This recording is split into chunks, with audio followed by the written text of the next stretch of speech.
Maraknya kasus bullying atau tindak penindasan yang terjadi di lingkungan pendidikan seperti sekolah, sudah saatnya dengan memanggil sejumlah pihak termasuk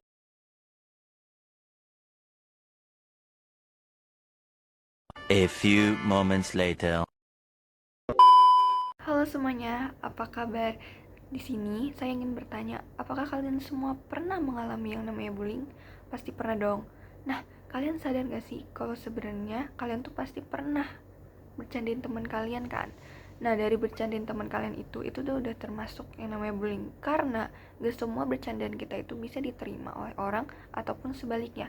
Atau kita bisa sebut itu sekarang namanya jokes. Oke, sebelum dimulai, di sini saya bakal memperkenalkan diri saya. Perkenalkan, nama saya Deswita Salma dengan NIM 231411239. Di sini saya bakal ngejelasin apa sih bullying itu sendiri beserta dengan penyebab dan juga dampak dari bullying. Oke, berbicara mengenai bullying, bullying itu sendiri bisa terjadi dimanapun, seperti di tempat umum atau lingkungan terdekat kita. Apalagi sekarang banyak banget yang terjadi di lingkungan sekitar, seperti misalnya di sekolah. Nah, sebelum kita mulai, di sini saya ingin membahas apa itu bullying. Bullying adalah perilaku tak menyenangkan yang melalui individu atau kelompok lain yang dilakukan secara verbal, fisik, maupun sosial, baik di dunia maya ataupun di dunia nyata. Sendiri adalah tindakan agresif yang dilakukan secara individu ataupun kelompok dan dilakukannya itu secara berulang-ulang kali.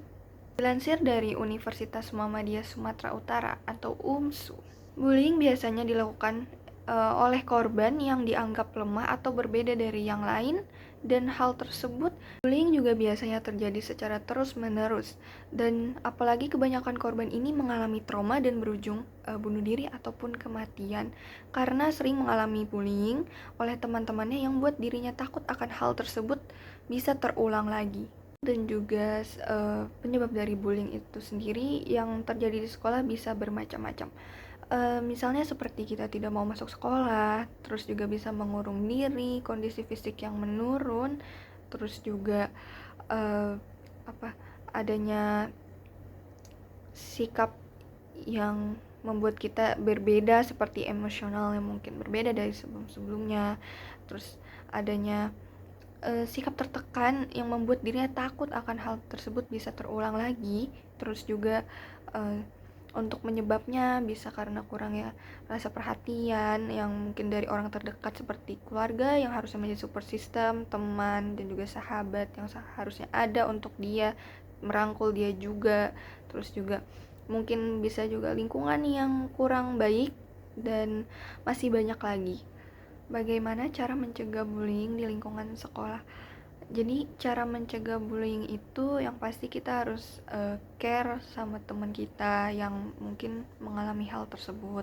Terus juga adanya rasa kepekaan antara guru dengan murid, komunikasi yang baik antara guru dengan murid juga bisa, dan tidak membeda-bedakan teman. Itu aja sih kalau dari saya yang mungkin cara untuk bullying ini tidak terulang lagi di lingkungan sekolah. Untuk pesan yang dapat saya ambil dari kasus yang saya bawa ini, yaitu bullying, semoga bisa menambah kesadaran bukan hanya dari pelaku maupun korban saja, tetapi untuk semuanya, supaya ya kasus ini bisa berkurang lah di lingkungan manapun, bukan hanya sekolah saja. Terus juga untuk kasus ini jangan dianggap sepele, karena kasus ini bisa mempengaruhi fisik, mental, dan juga bisa berujung kematian terhadap anak. Itu aja dari saya. Mohon maaf apabila ada salah kata.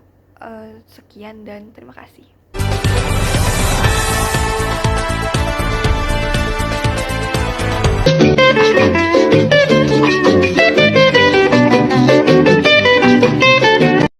A few moments later.